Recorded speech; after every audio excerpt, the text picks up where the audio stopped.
Welcome to Animeconomy. We present animated summaries of books by renowned authors, and our goal is to help you understand economic concepts in a way that's both educational and, a lot of fun. Today, we are diving into a book that's, well, it's more than a book. It frames economics not just as some dry science, but as the epic struggle for the future of civilization itself. This is our explainer on Ludwig von Mises' monumental work, Human Action. So what if I told you that this book frames economics as the central battle for the soul of humanity? Yeah, really. This isn't just about numbers or charts. According to Ludwig von Mises, it's about the very survival of civilization. And he throws down the gauntlet with this powerful quote right here. He's telling us that understanding economics isn't some boring academic exercise. No, it is the most critical challenge of our time. The ideas we choose to believe in, they will either lead us to prosperity and freedom, or, well, to the collapse of everything we hold dear. So, our story begins at the most fundamental level you can possibly imagine.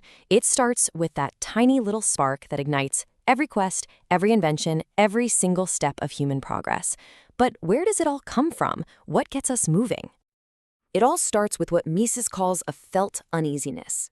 Now, this isn't just about being uncomfortable, He argues this is the universal, permanent condition of being human. We're never perfectly content. There is always a gap between our current reality and a better reality we can imagine. And that feeling, that constant, nagging dissatisfaction, that is the engine of all human progress. It's literally the reason we get out of bed in the morning, the reason we build, we create, and we strive for more. And that felt uneasiness leads directly to this, human action. Now, for Mises, this isn't just any kind of behavior. A reflex, like blinking your eye, that's not an action. An action is deliberate. It's conscious. It's when you identify a goal, an end, and you use something, a means, to try and get there. I mean, think about it. Whether you're just choosing what to eat for lunch or you're designing a rocket to go to Mars, you are engaging in human action. You're trying to replace a state of affairs you don't like with one you think will be better. It is the very essence of being human. Okay, so for all on this unending quest to make things better, to ease our dissatisfaction, what tool do we have to guide us, right? I mean, how do we navigate the infinite choices and challenges we face? Mises gives us a really clear answer. We have one, and only one, indispensable tool. And this brings us to a key, if kind of fancy-sounding, concept, praxeology. I know it sounds complicated, but the idea behind it is incredibly powerful. Mises is saying that we can actually study the logic of action itself, not by running experiments in a lab, but by understanding the pure logic of what it means to choose. Praxeology isn't about predicting the specific choice you'll make, but it explains the fundamental structure of making any choice at all. It's like the universal operating system for our purposeful behavior. And this breaks it down perfectly. This logical flow is always there. First, you feel that something isn't quite right. That's the uneasiness. Second, you imagine a better state. That's your goal or your end. And third, you believe a certain action, a means, can get you there. This simple, unbreakable logic is the foundation that all of Mises' complex economic theories are built on. It all comes back to this one fundamental process. So here's the crucial point, the main takeaway. For Mises, reason is not optional. It is our only weapon against making mistakes, our only guide in the quest to improve our lives. To abandon reason is to abandon the very tool that allows for progress, for cooperation, and for civilization itself. It's everything. And now our story really escalates. Because if reason is our greatest tool, then the greatest conflict imaginable has to be the battle against it.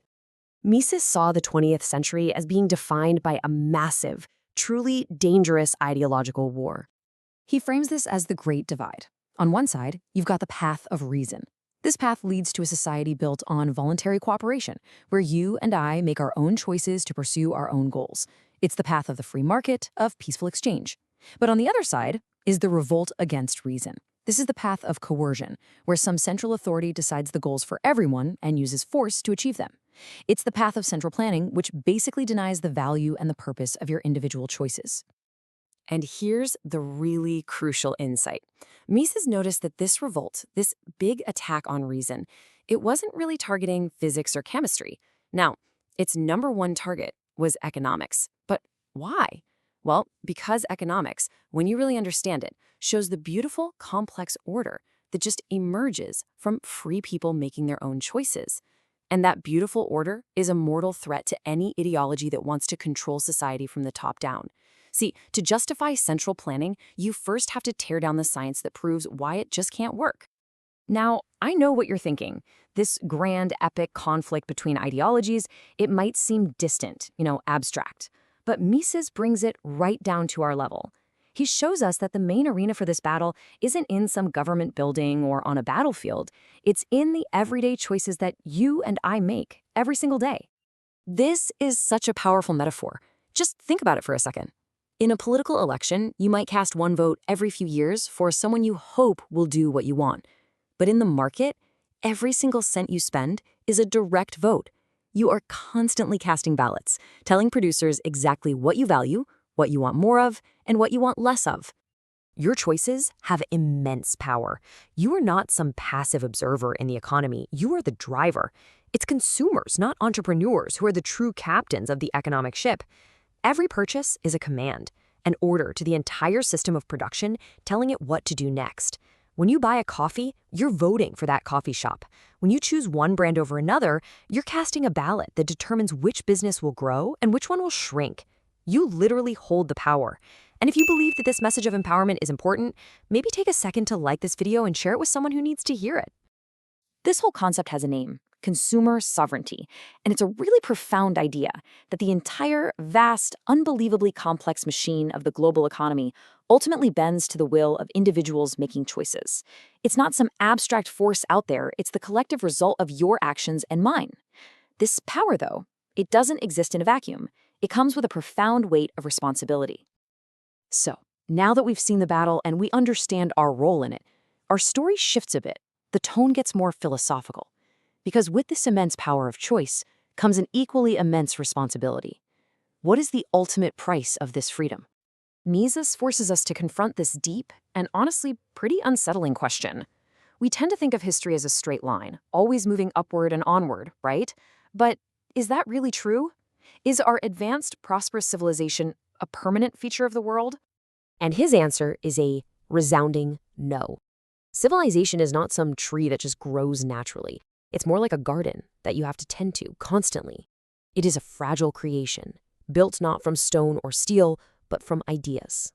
Society is the direct result of the dominant ideologies that guide our individual human actions. If we adopt ideas that promote cooperation and reason, civilization thrives.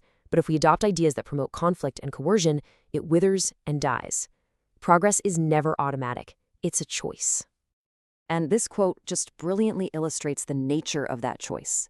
See, freedom isn't some wild, isolated state of being. It exists within society. It is a condition of mutual, voluntary dependence. The buyer depends on the seller, and the seller on the buyer. We are all interconnected, serving others in order to serve ourselves. This network of peaceful, voluntary exchange, that is what liberty truly means. It's not freedom from others. It's the freedom to cooperate with others. And so, we end where we began, with a choice. Mises' massive work isn't just an explanation of economics. It's a call to action. It's a powerful reminder that our civilization is an achievement, not a gift. Freedom is not our birthright. It's a daily responsibility that rests on the ideas we hold and the actions we take. The great conflict is never truly over. The unending quest for a better world continues with every choice we make. So the final question Mises leaves for all of us is simple, yet profound. How will you choose? Thanks for watching this Animeconomy video. If you enjoyed this content, please consider subscribing to the channel. If you want to delve deeper into the subject of this book, the link to purchase it is below in the video description. See you in the next video.